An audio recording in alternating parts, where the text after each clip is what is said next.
let us start with the second part, or you can say like remaining bit of the second chapter, people as resources. हम लोगों ने पिछले बारे में जो है बात कर ली थी किस तरीके से जो है जनसंख्या जो है वो सिर्फ बोझ नहीं है, वो एक बहुत बड़ा एसेट भी हो सकता है if like properly invested through like education, training and health care. our like people as resources could easily be converted into like significant human capital. और वो human capital जो है वो कह सकते हो कि आपके जीएनपी में, किसी कंट्री के जीएनपी में, ग्रॉस नेशनल प्रोडक्ट में जो है काफ़ी सिग्निफिकेंटली कंट्रीब्यूट कर सकता है. और इस आधार इस हिसाब से और इस पॉइंट ऑफ व्यू से गवर्नमेंट ऑफ इंडिया जो है वो काफ़ी कुछ प्रयास भी कर रही है. Right, they have like they have been working on providing education और improving the quality of education, access to education. On the other hand they have also been trying like ease the access to healthcare system and improve its quality. तो ये सारे प्रयास चलते रहे हैं कि सबको शिक्षा मिले, सबको स्वास्थ्य मिले, और मोस्ट इम्पोर्टेंटली जो एक गरीबी और अशिक्षा का जो एक विशियस साइकिल बन जाता है उस साइकिल को जो है तोड़ा जाए और उसको जो है शिक्षा और आर्थिक कह सकते हो कि सफलता का जो एक वर्चुअस साइकिल है उसमें कन्वर्ट किया जाए. तो इस पर जो है गवर्नमेंट जो है लगातार काम करती रही है. लेकिन इस सब के बावजूद भी देख लो कि अब इकोनॉमी का एक मेजर फेनोमेना रहा है अनएम्प्लॉयमेंट. कि भाई नौकरी के लिए तो तैयार हो रहे हो, लेकिन नौकरी मिलेगी कि नहीं मिलेगी इसकी गारंटी क्या है? लिखवा के तो आए नहीं हो भाई. तो एनीवेज अनएम्प्लॉयमेंट, लेकिन पहले कहते क्या है, किसको है? अब आप लोग मान लीजिए कि अभी घर पे बैठे होंगे, राइट, या फिर स्कूल में ही जाके बैठते हैं, दिन भर में कितना कमा लेते हैं, मेरे ख्याल से आपकी कोई आमदनी नहीं होगी. तो मान लीजिए, या फिर आप मान लीजिए गांव के प्लेग्राउंड में खेलने जाते हैं, तो इन सब दरमियान में ये नहीं कहा सकता कि आप बेरोजगार हैं. अगर मान लीजिए कि आपके दादाजी हैं जो कि 70 ईयर्स ओल्ड हैं और वो जो है दरवाजे पर बैठ के जो है पेपरों पर पढ़ते रहते हैं दिन भर, राइट, चाय वगैरह का ऑर्डर करते हैं खुद भी पीने के लिए, कभी कभार एक्स्ट्रा फ्रेंड्स आ गए तो उनके लिए भी करते हैं, और उस समय में भी जो है अगर ये सवाल उठेगा कि क्या वो बेरोजगार हैं, तो नहीं, वो भी बेरोजगार नहीं है. ओके, तो ना दादाजी बेरोजगार हैं ना आप बेरोजगार हैं. तो फिर बेरोजगार कौन है? तो देखो, बेरोजगार होने के लिए पहली जो क्राइटेरिया है वो ये है कि आपको वर्किंग एज का होना पड़ेगा भाई. मतलब कि 15 ईयर्स से लेके 15 से लेके 59 तक का जो एज ग्रुप है, इस एज को ही जो है वर्किंग एज ग्रुप माना गया है. तो वर्कफोर्स जो है वो 15 to 59 के एज ग्रुप का होना चाहिए, और साथ ही साथ उसको सक्षम भी होना चाहिए और विलिंग भी होना चाहिए. अब मान लो कि तुम 30 ईयर्स ओल्ड हो और झोला कमंडल लेके तुम चले जाओगे हिमालय के ऊपर, तो तुमको बेरोजगार में नहीं गिना जाएगा. क्यों? क्योंकि आपने जो है जॉब करने के लिए कोशिश ही नहीं किया, आपने जॉब ढूंढा ही नहीं है, आपको जॉब करना ही नहीं है. So you are not part of workforce, so you will not be counted as an unemployed person. तो अनएम्प्लॉयड होने के लिए क्या क्या क्राइटेरिया चाहिए भाई? पहली बात तो आपको काम करने के लिए सक्षम होना पड़ेगा. दूसरी बात कि आपको काम करने के लिए तैयार रहना पड़ेगा. और तीसरी बात, and very importantly, not very importantly, 15 से लेके 59 तक के एज ग्रुप में अगर आप हैं, तब अगर आपको काम नहीं मिला तब आप अनएम्प्लॉयड हैं. अब अनएम्प्लॉयमेंट की भी जब हम बात करते हैं, देखो अनएम्प्लॉयमेंट जो है वो ग्रामीण क्षेत्र में अलग टाइप का आपको मिलेगा, शहरी क्षेत्र में आपको अलग टाइप का मिलेगा. ग्रामीण क्षेत्र में जो है दो तरीके की बेरोजगारी मिलती है, seasonal unemployment and then you have got disguised unemployment. अब सीजनल अनएम्प्लॉयमेंट क्या है? तो अब जैसे मान लीजिए कि खेती की अगर हम बात करें, तो जो मान लो कि जो प्लॉइंग का सीजन है या सोइंग का सीजन है खरीफ फसल का, उस समय में जो है लेबर का डिमांड जो है वो बढ़ जाएगा.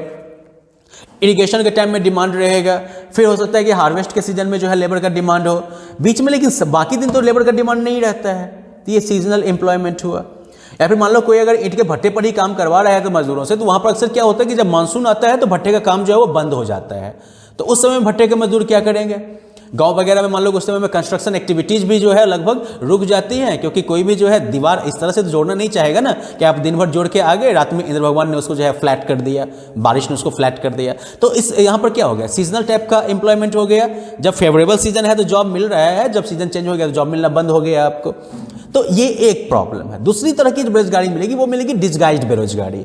अब ऐसे कि आप लोगों ने जो है थोड़ा बहुत वो गोविंद की कहानी भी पढ़ी होगी, स्टोरी ऑफ पालमपुर, कि वो एक 2 हेक्टेयर का मालिक होता है एक आदमी, और उसके 3 बेटे होते हैं.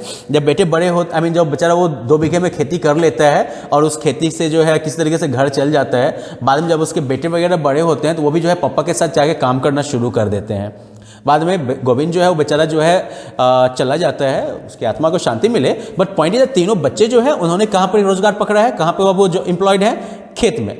2 बीघा खेत जो अकेले, पहले गोविंद अकेले इसमें खेती कर लेता था, अब उसमें ये 3 के 3 एम्प्लॉयड हैं। और इन्होंने जो है कैपिटल इन्वेस्टमेंट भी मान लो कर लिया कि भाई इलेक्ट्रिक वाला इरिगेशन हो गया, तो अब तो मान लो कि और मेहनत कम पड़ गई है कि नहीं, ह्यूमन जो लेबर है वो तो कम पड़ गया, अब इरिगेशन आसान हो गया, प्लॉइंग आसान हो गया ट्रैक्टर से, तो ये सब चीज़ हो गया। अब ये 3 भाई अगर वहाँ पर काम कर भी रहे हैं, एक आदमी जिस खेत में खेती करता था, तो ये 3 लग के उसमें प्रोडक्टिविटी में क्या इजाफा कर देंगे? तो मतलब कि जबरदस्ती का घुसे हुए हैं उसमें। और परिणाम क्या होता है कि तीनों के तीनों जो हैं उनको अपना पेट चलाना मुश्किल हो जाता है उस स्टोरी में। अगर if you remember that story of Govind, I guess it was Govind, ध्यान रखना, एक आदमी 2 हेक्टेयर खेत, 3 बेटा, तीनों बेटा जो है सुपर गरीब। तो ये कहानी जो थी पालमपुर के कॉन्टेक्स्ट में, तो ये हमने देखी थी। तो एनीवेज, तो ये इसको कहते हैं डिसगाइज्ड अनएम्प्लॉयमेंट। तो डिसगाइज्ड अनएम्प्लॉयमेंट में क्या हो जाता है, जहां पर कि रिक्वायर्ड से ज्यादा लोग जो है वो एम्प्लॉयड हैं और वो जो है प्रोडक्टिविटी में कहीं कुछ ज्यादा इजाफा नहीं करते हैं। शहरी क्षेत्र में आपको जो है मेनली एजुकेटेड अनएम्प्लॉयमेंट मिलता है, यहां पर जो है स्ट्रक्चरल फैक्टर्स होते हैं, मतलब आपने जो पढ़ाई की है उस पढ़ाई के हिसाब से जॉब अवेलेबल नहीं है, और जिस तरीके का जॉब भयानक है उस तरह की पढ़ाई करके लोग आ नहीं रहे हैं। That is structural unemployment as well. Okay, तो ये एक इस पैराडॉक्स भी कह सकते हो इसको, कि एक तरफ जो है काम करने वालों की भरमार है, काम नहीं है, दूसरी तरफ काम ढेर सारा है, काम करने वाला नहीं मिल रहा है। अब अनएम्प्लॉयमेंट जो है देखो बहुत बड़ी बीमारी है भाई, क्योंकि इसकी वजह से जो है मानव संसाधन की बर्बादी होती है। जो संपत्ति आपका है वो लाइबिलिटी बन गया। भाई पढ़ लिख के बेटा बाहर जाता, पैसा वैसा कमाता, घर पे शान रहती, अब क्या है, तो पढ़ लिख के घर पर आ गया है, बेड पे बैठा रहता है, खाना भी अच्छा चाहिए, कपड़ा भी साफ सुथरा चाहिए क्योंकि पढ़ा लिखा है, राइट, और काम नहीं करेगा तो अपना खर्चा जोड़ के देते रहो भाई, लाइबिलिटी बन गया वो। इसके अलावा अब जिस बेचारे की लेकिन ये हालत है, वो भले ही चेहरे में रौनक रहे, जो रहे, लेकिन अंदर ही अंदर तो होपलेस हो जाता है ना, कि मेरी लाइफ जो है बिल्कुल की बिल्कुल बकवास हो गई, हाँ, रजनीगंधा नहीं बाद में थूका हुआ हिस्सा बन गई, हाँ, तो ये प्रॉब्लम एक हो जाती है उसमें। इसके अलावा जो है इसमें मान लो कि एक सोशल वेस्ट भी होता है, क्योंकि इकोनॉमिक ओवरलोड हो गया ना, जो पढ़ लिख के जिसको रोजगार नहीं मिला, जो तैयार बंदा है उसको रोजगार नहीं मिला, तो अब किसके ऊपर डिपेंडेंट होगा, वो जो बेचारा काम कर रहा है उसी के ऊपर डिपेंडेंट हो जाएगा ना। तो जहां मान लो कि जहां पर 2 दूनी 4 हाथ थे, 4 हाथ मिलकर कमाते हैं, अब क्या हो रहा है, 2 हाथ कमा रहा है, 2 हाथ उसके गर्दन पे जो है लटका हुआ है, तो अब उसकी वजह से क्या हो जाएगा कि सबका जो क्वालिटी ऑफ लाइफ है वो नीचे की तरफ आ जाएगा। ओके, ऐसे में सब जो है बिल्कुल सब्सिस्टेंस लेवल पर है, किसी तरीके से काम चलाने वाले स्तर पर सब जीना शुरू कर देंगे, गरीबी से जो है निकलने का कोई जो है रास्ता नहीं रहेगा उनके पास। जब गरीबी आएगी तो क्या होगा, बच्चों को स्कूल से निकालो जी, क्यों, तो पढ़ाई हम अफोर्ड नहीं कर सकते। तो इस तरीके से देखो तो अनएम्प्लॉयमेंट जो है वो एक बहुत बड़ा कर्ज है किसी भी इकोनॉमी के लिए। और नॉर्मली जब बेरोजगारी होती है, अनएम्प्लॉयमेंट होती है, तो इसका 2 ही मतलब होता है, या तो इकोनॉमिक डिप्रेशन है कि इकोनॉमी जो है वो नीचे जा रही है, इकोनॉमी काफी स्लो चल रही है, नीचे जा रही है, या फिर स्ट्रक्चरल शिफ्ट हो रहा है, मतलब कि इकोनॉमी में जो नया डायरेक्शन है, जो नया जॉब क्रिएट करने वाला जो एरिया डेवलप हो रहा है उसके हिसाब से वर्कफोर्स नहीं है, और जो वर्कफोर्स है उस दिशा में इकोनॉमी जा नहीं रही है। तो ये भी जो है अनएम्प्लॉयमेंट क्रिएट करने का एक कारण हो सकता है। अब अगर इसमें हम आगे बात करें कि इंडिया की, तो इंडिया में हमेशा से जो है बेरोजगारी की दर कम रही है, और इसकी एक वजह यह है कि हमारे यहाँ जो है सरकार भी बहुत ही क्या कहोगे संतुष्ट आत्मा है। सरकार भी मान के चलती है कि कम ही कमाओ, संतुष्ट रहो, एक पब्लिक से कम एक्सपेक्ट करती है। नेता सब खैर अलग विचारधारा वाले हैं, वो मानते हैं कि एक बार अगर बन गए तो 7 पुश्तों का हिसाब कर लो, पता नहीं कल हो ना हो, राइट, शाहरुख खान वाला ही सही। तो एनीवेज, तो इस वजह से क्या हो रहा है कि मतलब आदमी कम भी कमा रहा हो, उसकी साल भर काम कर रहा है, लेकिन उसकी प्रोडक्टिविटी बिल्कुल कम ही क्यों ना हो, उसको जो है गिन लेते हैं कि हाँ भाई ये भी रोजगार में है। रियलिटी ये है कि आदमी सब अपनी क्षमता से नीचे काम कर रहा है, जितना चाहिए उतना उसको जो है सैलरी भी नहीं मिल रहा है, फिर भी काम कर रहा है। अब चूंकि बिना काम किए तो काम चलने वाला नहीं है भाई, पापी पेट का भी सवाल है, इसलिए बेचारा काम कर रहा है, चॉइस नहीं है, किसी तरीके से अपनी जिंदगी चला रहा है, लेकिन फिर भी आप उसको तो रोजगार में गिन लोगे जी, है कि नहीं। अब एमए पास करके कोई अगर मोरबरा अभी यहाँ के लोकल चौक पर अगर झाड़ू स्वीपर का काम करता है, नीतीश कुमार जी मान लो वैकेंसी निकाल दें और वो स्वीपर का काम करना शुरू कर दे, तो आप तो उसको रोजगार में गिन लीजिएगा। लेकिन प्रॉब्लम क्या है कि उसने पढ़ाई किस चीज़ के लिए की थी, झाड़ू मारने वाली नहीं की थी ना, उसने तो पढ़ाई की थी किसी एडमिनिस्ट्रेटिव जॉब के लिए, किसी जो है एकेडमिक से रिलेटेड जॉब के लिए, वो उसको नहीं मिला तो अब वो क्या कर रहा है भाई, झाड़ू मार रहा है। यहां पर भी बेकार परफॉर्मेंस करेगा क्योंकि उसका जो है स्किल तो इस टाइप से डेवलप हुआ नहीं है, यहां पर भी कचरा छोड़ देगा। प्रॉब्लम हो गई ना, इकोनॉमी का भी वेस्टेज हो गया यहां पर। अब आगे बात करते हैं कि ऐसे में जो है तो इस वजह से जो है हमारे यहाँ मान लो कि ज़्यादातर जो है ये एक मेजर प्रॉब्लम है। ये जो है अनएम्प्लॉयमेंट का एक मेजर टाइप है। बेसिकली मजबूरी में आदमी काम कर रहा है जिस काम का कोई मतलब नहीं बनता है। आगे क्या है, एग्रीकल्चर की अगर बात करो तो वहाँ पर ज़्यादातर तुमको सेल्फ एम्प्लॉयमेंट मिलेगा। मतलब ये कि चलो 5 बीघा खेत है, सब बापू मिलकर उस पर लगा हुआ है। मतलब पप्पा तो खेती कर ही रहे हैं, 4 अगर बेटे भगवान की कृपा से हो गए हट्टे कट्टे तो चारों भी उसी खेत में काम करने के लिए पहुंच जाएंगे। अब 5 जने मिलकर खेती कर रहे हैं, अगर उसमें से 2 बड़ा बेटा जो है उसके भी अगर 2-2 हो गए तो वो 4 भी आ जाएंगे। क्या भाई, क्या टेंशन है कि पापा जी का बिजनेस तो है ही, क्या तो मिट्टी खोदना है, सोना निकालना है, निकाल लो भाई। अगर सोना नहीं निकला तो क्या निकलेगा? लाइफ की जो आपकी लाइफ का जो गोबर बनने वाला है वो गोबर निकलेगा फिर वहां से। मतलब ये कि जैसे गोविंद के फैमिली के केस में मैंने आपको बताया था डिस्गाइज्ड अनएम्प्लॉयमेंट, वही वाला केस यहाँ पर हो जाता है कि बहुत सारे लोग जो हैं वो मतलब फैमिली धंधा समझ के घुस जाते हैं खेती में, राइट, लेकिन प्रोडक्टिविटी में कोई इजाफा उसकी वजह से होता नहीं है। सबका पेट किसी तरीके से भर जाता हो, लेकिन इसकी वजह से ये नहीं कह सकते हो कि उनकी कोई आर्थिक तरक्की वगैरह होने वाली है। तो ये प्रॉब्लम है। ओके अब जो मेयर सब्सिस्टेंस और गरीबी जो है वो लेकिन एक चीज लाती है कि लोग अक्सर इसकी वजह से माइग्रेट कर जाते हैं। अब तो इस वजह से क्या होता है कि जो खेती के एरिया का जो सरप्लस लेबर होता है वो माइग्रेट करके सेकेंडरी टर्शियरी सेक्टर वगैरह में चला जाता है। एग्रीकल्चर की बात अगर सिर्फ छोड़ दो तो सेकेंडरी सेक्टर जो है वो सबसे ज़्यादा लोगों को नौकरी देता है, तो ये अच्छी बात है। टर्शियरी सेक्टर जो है इसके अंदर बहुत सारे नए एरियाज आ रहे हैं, तो वहाँ पर भी एक जॉब का चांस बनता है, जैसे कि मान लो कि बायोटेक्नोलॉजी का एरिया, IT का एरिया। तो चलो ये सब भी अच्छी चीज़ें हैं। फाइनली आते हैं हम लोग डाइवर्सिफिकेशन और रूरल इकोनॉमी के कॉन्टेक्स्ट में इसका इंपॉर्टेंस क्या है। डाइवर्सिफिकेशन कैसे होता है डोमेस्टिक रूरल इकोनॉमी के अंदर?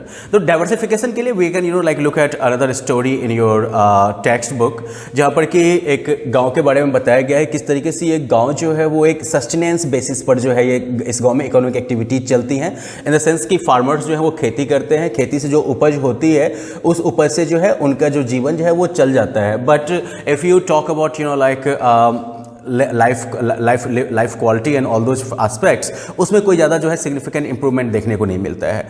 लेकिन वो जो है अपना कपड़ा मान लो कि सब घर में बना लेते हैं तो ठीक है, कम खर्चे में निबट जाता है सब कुछ। लेकिन इसके बावजूद जो है कह सकते हो कि इकोनॉमिक एक्टिविटीज़ का रेंज काफ़ी लिमिटेड है। एग्रेरियन जो इकोनॉमिक मॉडल है वही यहाँ पर चल रहा है, खेती के ऊपर ही जो है पूरी की पूरी डिपेंडेंस है। अब इस कॉन्टेक्स्ट में जो है एक फार्मर जो है उसका बच्चा जो है वो हायर सेकेंडरी तक की पढ़ाई जो है वो गाँव से कर लेता है और उसके बाद वो बाहर जाता है पढ़ने के लिए। वहाँ पर जो है वो एक एग्रीकल्चरल कॉलेज ज्वाइन करता है जहां पर कि वो एग्रो इंजीनियरिंग की पढ़ाई करता है। एग्रो इंजीनियर बन के जो है वो गांव वापस आता है and there he invents a new ploughing tool. इस प्लॉइंग टूल की वजह से जो है किसानों की जो उपज है वो बढ़ जाती है, क्योंकि ये प्लॉइंग टूल ज़्यादा एफिशिएंट है, ये खेत की जुताई बढ़िया से करता है। और आप में से बहुत सारे लोग जो अगर खेती से थोड़ा बहुत भी सरोकार रखते होंगे तो आपको पता होगा कि अगर खेत की जुताई बढ़िया से होती है तो उसकी वजह से क्या होता है कि खेत का जो नमी जो अंदर सॉइल के नीचे जो नमी होती है वो बाहर आती है। जो एरिएशन होता है मतलब कि सॉइल के अंदर जो है हवा के जाने का जो होता है प्रोसेस वो भी ज़्यादा एफिशिएंटली होता है उस वजह से। तो इसकी वजह से जो है आउटपुट लेवल बढ़ेगा। अगर प्लॉइंग का बढ़िया टेक्निक है आपके पास, प्लॉइंग के लिए बढ़िया टूल है आपके पास, तो कहीं ना कहीं वो जो है आपके एग्रीकल्चरल आउटपुट को बढ़ा देगा। तो इस वजह से जो ये टूल जो है काफ़ी जो है पॉपुलर हो जाता है किसानों के बीच में। गांव के किसान तो इसको अडॉप्ट करते ही करते हैं, अब आसपास के किसान जो है वो भी ये टूल खरीदना चाहते हैं। इसके लिए क्या करना होगा, इसको लार्ज स्केल पे मैन्युफैक्चर करना होगा गांव में ही। तो इसके मैन्युफैक्चरिंग प्रोसेस में जो है और इसके डिस्ट्रीब्यूशन प्रोसेस में काफ़ी सारे लोगों को रोजगार मिल जाएगा, राइट। अब किसानों के पास मान लो कि अब किसानों की अब जो रोजगार मिलेगा, जो प्रॉफिट हो रहा है उससे कहीं ना कहीं जो है पूरे गांव के लोगों को फायदा हो रहा है। और उस फायदे की वजह से अब किसान जो है वो मोटिवेटेड हैं, उनको लगता है that like education and skill training that is the new way out और that should be the new direction. तो किसान जो है अपने बच्चों को जो है पढ़ाने पे, उनके स्किल ट्रेनिंग पर फोकस करने लगते हैं। अब इसी में एक बच्चा जो होता है वो जो है एक बच्ची जो है वो गारमेंट स्यूइंग या गारमेंट्स प्रिपरेशन का जो है वो ट्रेनिंग करती है। उसके बाद जो है वो एक टेलरिंग शॉप खोल लेती है गाँव में। अब जितने भी महिला हैं, पुरुष हैं, बच्चे हैं, सब जो है अब बेहतर क्वालिटी का ये कपड़ा जो बेहतर स्टिच जो ये कपड़ा मिल रहा है इसको वो खरीदना चाहते हैं, इसी को वो यूज़ करना चाहते हैं। अब वो घर में जैसे तैसे करके जो तैयार किया हुआ कपड़ा है वो पहनने की उनको ज़रूरत नहीं है, पास में ही सारा बढ़िया हुआ कपड़ा जो है वो मिल रहा है उनको, राइट। तो इसकी वजह से जो है इस टेलरिंग शॉप का भी जो है इसके प्रोडक्शन का भी डिमांड जो है वो गांव में काफ़ी बढ़िया हो जाता है।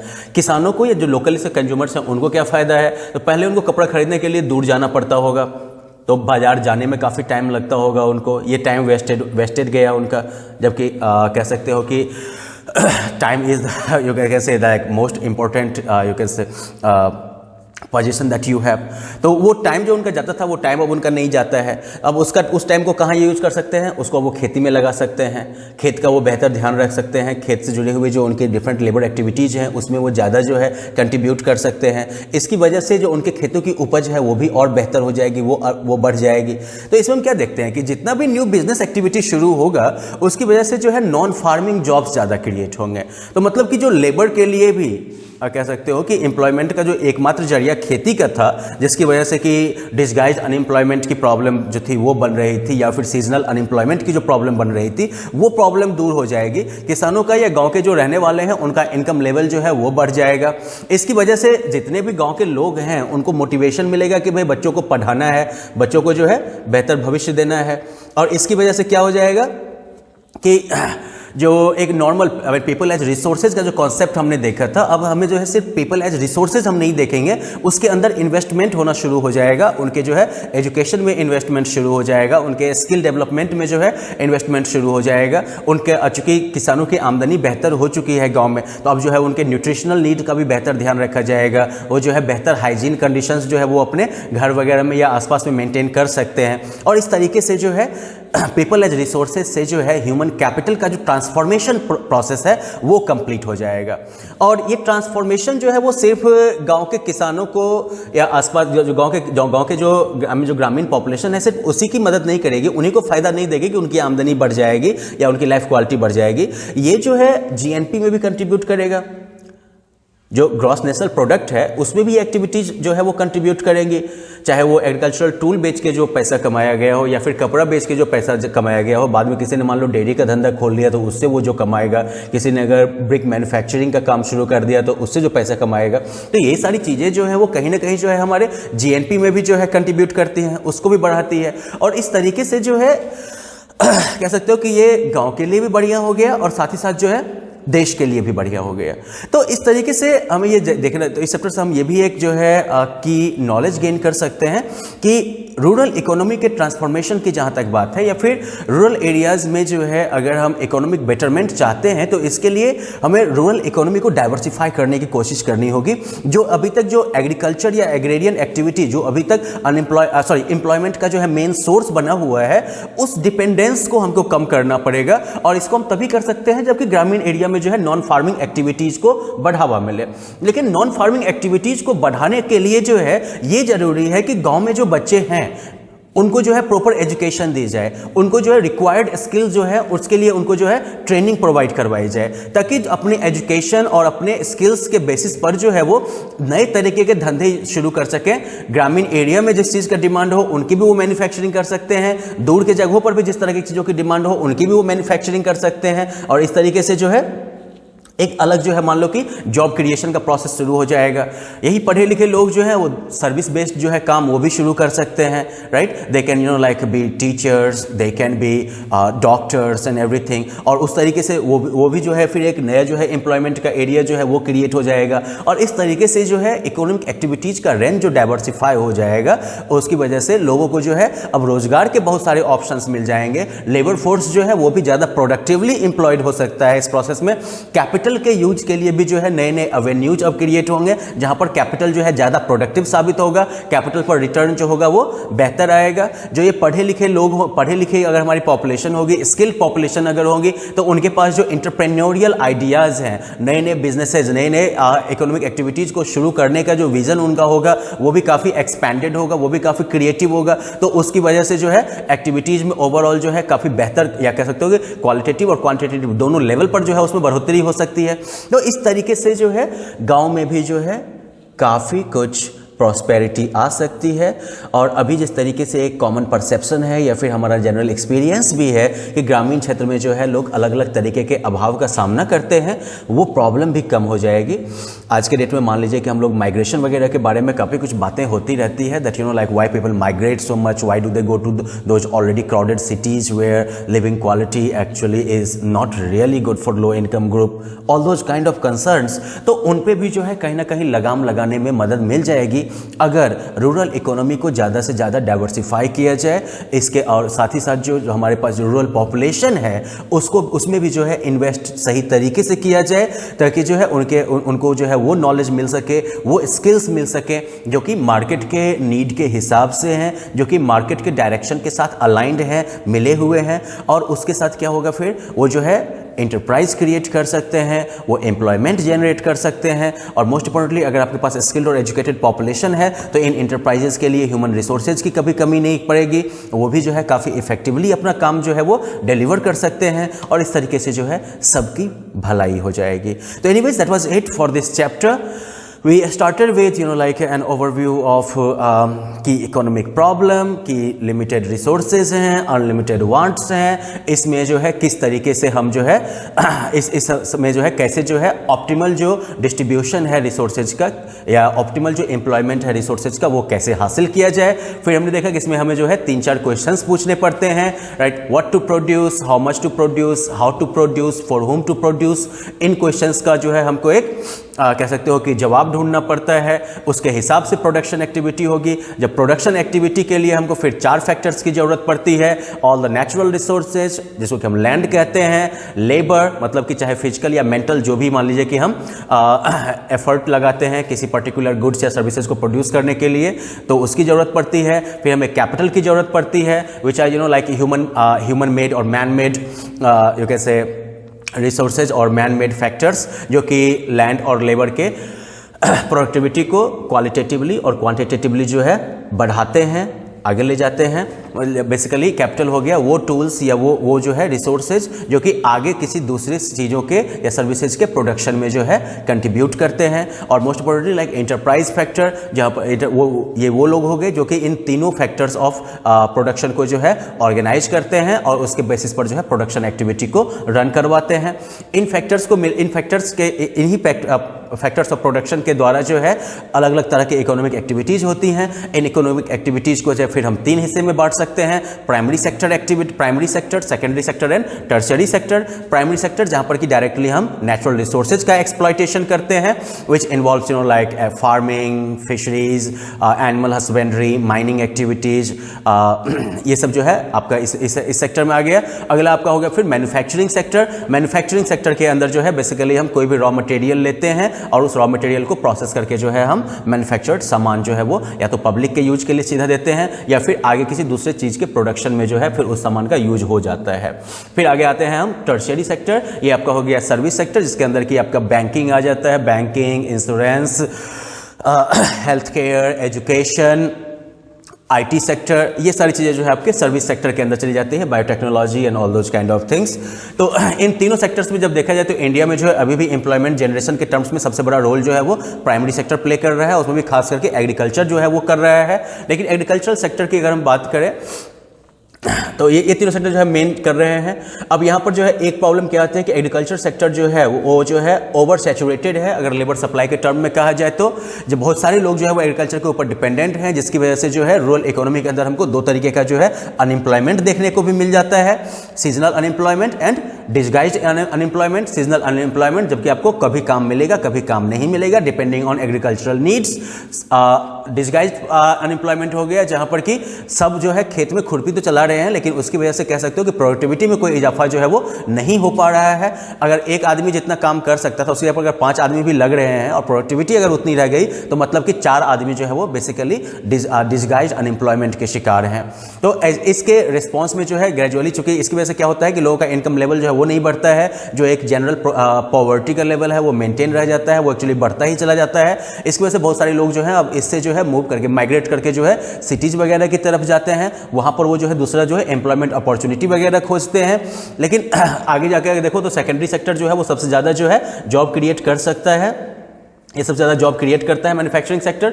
टर्शियरी सेक्टर में भी जॉब अपॉर्चुनिटीज जो है वो डेवलप हो रही हैं, लेकिन उन सेक्टर्स में एम्प्लॉयमेंट के लिए जो है आपको बेटर एजुकेशन की ज़रूरत पड़ती है, बेटर स्किल सेट्स की ज़रूरत पड़ती है, जिसके लिए कि हमको जो है लगातार इन्वेस्ट करने की ज़रूरत पड़ती है उनके एजुकेशन में, हेल्थ केयर में। गवर्नमेंट जो है इस दिशा में काफ़ी कुछ काम कर रही है, लेकिन साथ ही साथ जो है उनके कुछ लिमिटेशंस भी हैं, जिसको कि आप लोग जो है ईजिली आप लोग जो है एनालाइज कर सकते हैं अपने सेल्फ एक्सपीरियंसेस से और by asking the people around you. Okay, and finally like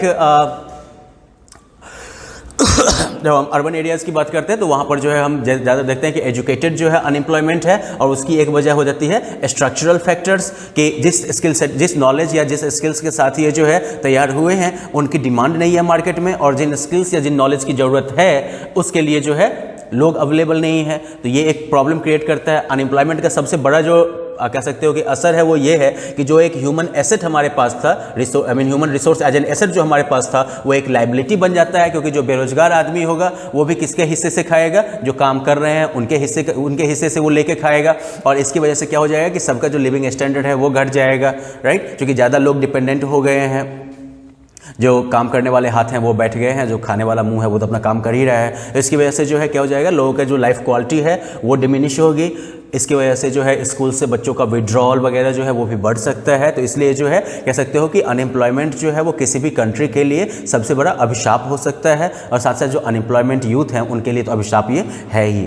okay, ऐसे में एक सॉल्यूशन जो आता है वो आता है रूरल इकोनॉमी के कॉन्टेक्स्ट में डाइवर्सिफिकेशन। ये अगर ग्रामीण क्षेत्र में एग्रीकल्चर पर जो कंप्लीट डिपेंडेंस है या मेन जो डिपेंडेंस है उसको अगर खत्म किया जाए, अगर लोग बच्चों को जो है, नए बच्चे जो हैं उनको अगर बेहतर एजुकेशन प्रोवाइड की जाए, उनको स्किल ट्रेनिंग दिलवाई जाए, तो उसके द्वारा जो है इकोनॉमिक एक्टिविटीज़ की रेंज को काफ़ी ज़्यादा डाइवर्सिफाई किया जा सकता है रूरल इकोनॉमी के अंदर, जिसके तहत जो है लोगों को अलग अलग तरीके के रोजगार के मौके मिलेंगे, लोगों का इनकम का सोर्स बढ़ेगा, और इसके थ्रू जो है जो डिसगाइज्ड अनएम्प्लॉयमेंट की हम बात करते हैं या सीजनल अनएम्प्लॉयमेंट की बात करते हैं, उन प्रॉब्लम्स पर भी जो है हम काबू पा सकते हैं। Now that is the end of this chapter. You can look at the questions at the end of this chapter, okay, and try answering them. They should be pretty easy, but if you still have any problem, you can always get back to me and you will know how.